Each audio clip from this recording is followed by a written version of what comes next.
गम के साये में आंगनवाड़ी कार्यकर्ता एवं सहायिका का हौसला बुलंद। छिंदवाड़ा जिले में भी एक सहायिका की मौत। कलेक्ट्रेट कार्यालय में पानी देने वाला कुआं गंदगी और बदबू से लबालब। क्षेत्रवासियों को हो रही परेशानी, निगम नहीं दे रहा ध्यान।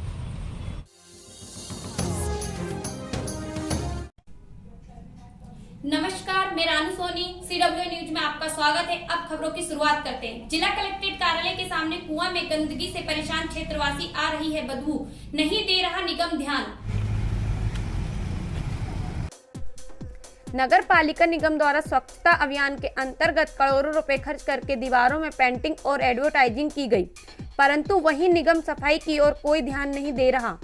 यह नजारा है कलेक्ट्रेट कार्यालय के ठीक सामने का, जो कुएं में लगभग पिछले 3 वर्षों से सफाई नहीं हुई है और बदबू से आसपास के क्षेत्रवासी दुकानदार परेशान हैं। बताया गया है कि इसका पानी कलेक्ट्रेट कार्यालय में भी जाता है, पर शासन प्रशासन इस ओर कोई बिल्कुल ध्यान नहीं दे रहा है। कैसे बनेगा छिंदवाड़ा नंबर 1 स्वच्छता में? क्या दीवार पर पेंटिंग कराने से हम नंबर 1 आ जाएंगे?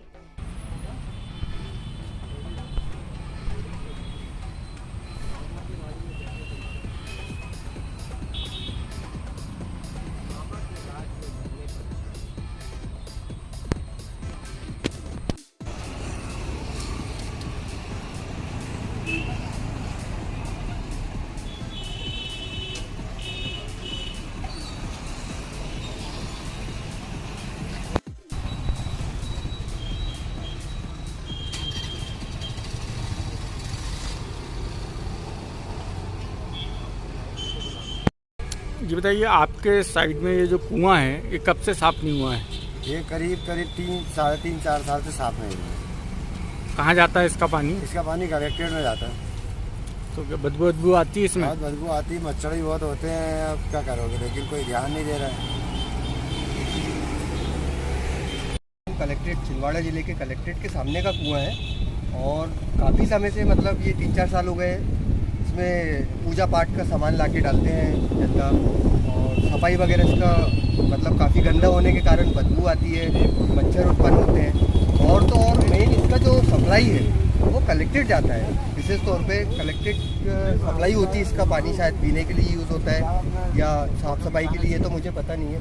तो उसका थोड़ा विशेष ध्यान रखा जाए और साफ़ सफाई जो है, मतलब कुएं, मेन कुआं है शहर के अंदर का, तो इसकी क्लीनिंग होना काफ़ी ज़रूरी है।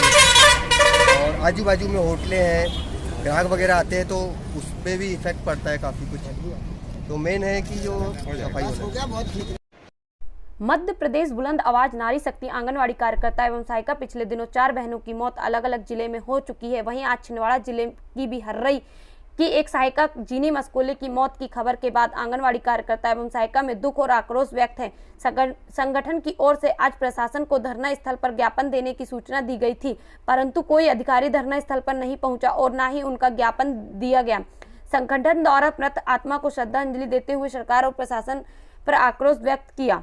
कलेक्ट्रेट और जिला कार्यक्रम अधिकारी महिला बाल विकास में पहुंचा दी गई कि हम लोग 3:30 में अपना ज्ञापन जेल बगीचे में ही सौंपेंगे। चूँकि अभी समय चूँकि 4:35 से सुबह हमारा ज्ञापन लेने कोई भी नहीं आया और मतलब हमारा ज्ञापन लेने भी कोई नहीं आया। जो हमारी 4 बहनों ने अपनी जान गंवाई है, उनके लिए हमारा मौन दिवस और एक श्रद्धांजलि संपन्न आयोजित की गई थी।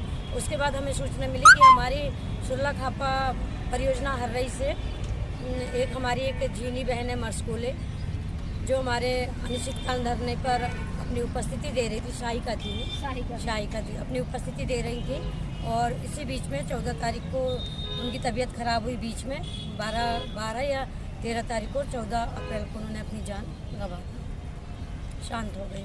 बहुत दुख के साथ कहना पड़ रहा है कि जैसे सागर में भी हमारी 2 बहनों की जान चली गई और दमोह में भी एक बहन की जान चली गई और धार जिले में भी हमारी एक बहन ने अपनी ज़िंदगी की कुर्बानी दे दी अपने पेट की भूख और हक की लड़ाई में। इसी प्रकार हमारी छिंदवाड़ा जिले के हर्रई परियोजना में भी जीनी मस्कोले बहन ने भी अपनी जान गंवा दी। लेकिन इतना होने के बाद भी हमारे प्रदेश के मुख्यमंत्री, हमारे प्रदेश के मुखिया क्यों सोए हुए हैं और क्या चाहते हैं क्या वो पूरी महिला बाल विकास आंगनबाड़ी कार्यकर्ता बहनों की जान चाहते हैं? हम वो भी देने को तैयार हैं, लेकिन एक बार हमारे सामने तो आए, लेकिन उसके बाद भी हमारे हौसले बंद नहीं होंगे। और ये तो वो भूल जाए कि जो हमें सेवा समाप्ति के लेटर दे रहा है, नोटिस दे रहा है हमारी सुपरवाइजर, परियोजना अधिकारी, जिला कार्यक्रम अधिकारी और जो हमारे जिले के मुखिया हैं, कि कार्यकर्ता डर जाए और डर के अपने केंद्र वापस चल जाए। हम अपनी जान दे देंगे, लेकिन अब हम अपनी रणभूमि और मैदान को छोड़कर नहीं जाएंगे, क्यों ना हमें अमर अनशन पर बैठना पड़े। रेडी हो गए। अभी दो दिन पूर्व सागर में एक घटना घटित हुई, आंगनबाड़ी कार्यकर्ता की अटैक से मौत हुई। जानकारी प्राप्त हुई थी कि उन्हें सेवा समाप्ति का नोटिस प्राप्त हुआ था और छिंदवाड़ा संगठन से भी एक दल वहां पहुंचा था।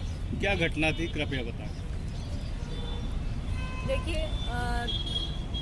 15 तारीख को यहाँ पे हमें सूचना प्राप्त हुई थी, मतलब कि वहाँ सागर में एक कार्यकर्ता दीदी हड़ताल पीरियड के दौरान उनको नोटिस दिया गया था, सेवा समाप्ति का नोटिस दिया गया था और हड़ताल पीरियड में ही वो थी वहाँ पंडाल में। और ये नोटिस प्राप्त करके उन्हें एक प्रकार का सदमा लगा, तबीयत खराब हुई और उसी स्थिति में उनको ले जाके हॉस्पिटल में भर्ती कराया गया अन्य बहनों के द्वारा, और लेकिन उनकी जान नहीं बच पाई। और हम दूसरे दिन श्रद्धांजलि अर्पित करने वहाँ पे गए हुए थे। हम छिंदवाड़ा जिले से ही नहीं बल्कि 33 जिलों से कार्यकारिणी आई हुई थी, 33 जिलों की और भी बहनें आई हुई थी। तो हमें पता चला कि सागर में ही जो दीदी ने अपनी जान गंवाई, उनके पहले भी एक दीदी है, उनकी भी जान हड़ताल पीरियड के दौरान गई। उसी दिन हमें प्राप्त जानकारी के अनुसार धार जिले से भी दीदी आई थी। उन्होंने बताया कि हमारे ज़िले में भी धार से एक कार्यकर्ता बहन जा चुकी है। मैं आप लोगों को बता देती हूँ, सागर से रजनी अहिरवार है जो कि साइका, वहाँ से पता चला। और फिर शहबाज बानो कार्यकर्ता, उनके बारे में पता चला। दमोह से कुसुम सेन है कार्यकर्ता और धार से समीम बी है कार्यकर्ता। इनको सिर्फ नोटिस मिला है, मतलब सेवा समाप्ति का नोटिस दिया गया था। जब ये सारे जिले की दीदी लोग आई तो वो सब बातें हुई सामने, तो सिर्फ रीज़न एक ही बताया गया कि उनको सेवा समाप्ति का नोटिस दिया गया, जो कि उन्हें मतलब दिल में लग गई ये बात कि अब हमारी नौकरी हमारे हाथ में नहीं रही, तो हम हड़ताल करें या फिर नौकरी वापस करें, ये बातें सामने आ जाती है। तो यही सदमा उन्हें लगा और उन्होंने अपनी जान गंवा दी। ऐसी जानकारी प्राप्त हो रही है कि वहाँ आप लोगों को, हाँ ये तो सही है, क्योंकि जब हम वहाँ पे गए और ये बातें मतलब पूछी गई तो उन्होंने बताया कि सच में जो पंडाल में जो जितनी भी बहनें थी सब लोग जाना चाहती थी, उन्हें अंतिम संस्कार में शामिल होना चाहती थी, लेकिन उन्हें बिल्कुल भी नहीं जाने दिया गया।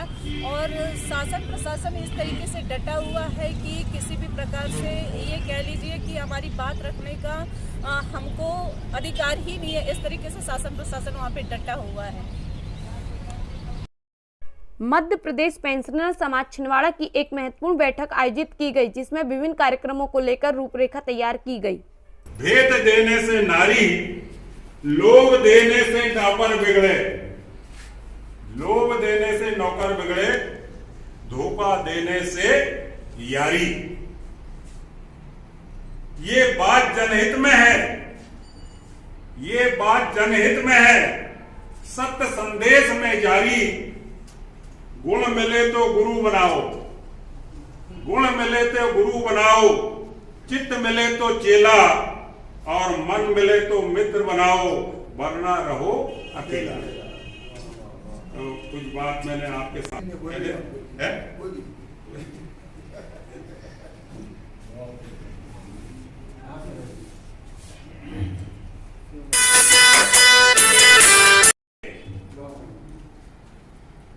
जो अपनी पत्नी के टहलने के बावजूद, जो अपनी पत्नी को साथ में लेकर के टहलने जाते हैं, जो अपनी पत्नी के टहलने के बावजूद दूसरी महिलाओं को मुड़ मुड़ करके देखते हैं, पीछे मुड़ मुड़ करके देखते हैं, टहलते हैं, उसे टर्निंग वॉक कहते हैं। कार्यक्रम आयोजित किया था, क्या कार्यक्रम आयोजित? ये अभी बीच में कोरोना काल के चलते में हम लोगों की मासिक बैठक नहीं हो पाई थी, जो आज मासिक बैठक आहूत की गई है।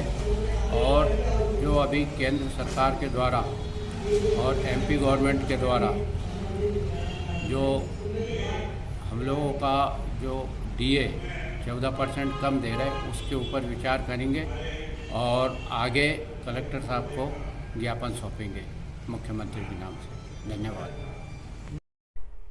चोरई ब्लॉक में विकास खंड स्तरीय निःशुल्क स्वास्थ्य मेला का आयोजन किया गया। इस अवसर पर जिला कलेक्टर सौरभ सुमन ने मेले में शिरकत की। नरेंद्र मोदी जी और हमारे माननीय मुख्यमंत्री जी बहुत सी एक योजना लाने वाले हैं, जो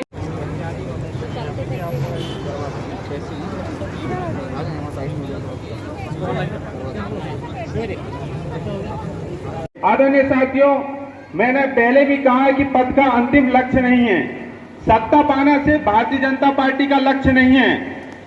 उसका लक्ष्य है कि अंतिम पंक्ति में बैठ रहा अंतिम पंक्ति का व्यक्ति का कैसे भाग्य।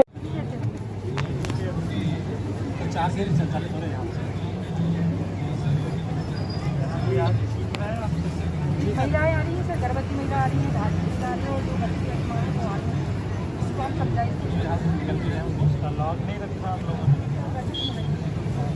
ये लोगों को बताया।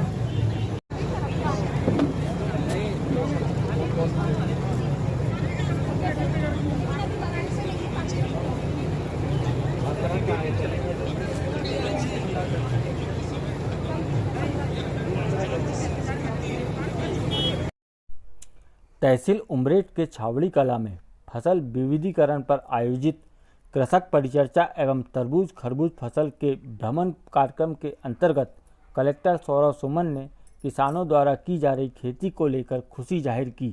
देखने को मिल रहा है, उससे बहुत ज़्यादा खुशी हो रही है कि लोगों ने अपने काम को बड़े उत्साह से लिया हुआ है। फिर फसल मार्केट से हट जाती है और लेट जो सोइंग करके आए हैं उनको फिर अधिक मूल्य मिलता है। सामान्य सा अर्थशास्त्र है, गेहूं चावल ज्यादा लगता है इसलिए उसका मूल्य कम होता है। गेहूं और धान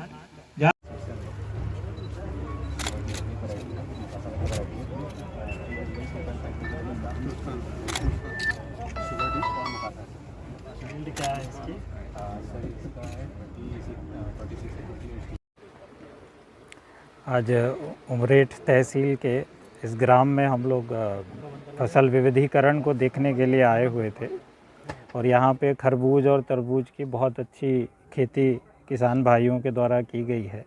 और यहाँ चर्चा में ये जानकारी दी गई कि साल में 3 से 4 फसल यहाँ पे हमारे किसान भाई ले रहे हैं और सालाना प्रति एकड़ जो इनकी आय है वो 1 लाख से लेकर 2-2, 3-3 लाख रुपए तक यहाँ पे इनकम कर रहे हैं। तो जो भारत सरकार और मध्य प्रदेश शासन की मंशा है कि खेती को लाभ का धंधा बनाया जाए, उसका जीता जागता उदाहरण यहाँ पे देखने को मिला है। और हम लोग कई अन्य क्षेत्रों के छिंदवाड़ा ज़िले के कृषकों को यहाँ की उन्नत खेती देखने के लिए लाएंगे और मेरी तरफ से इस क्षेत्र के कृषकों को बहुत बहुत शुभकामनाएं। धन्यवाद। एसडीओ और उपयंत्री के खिलाफ भूख हड़ताल पर बैठे सरपंच और ग्रामीण।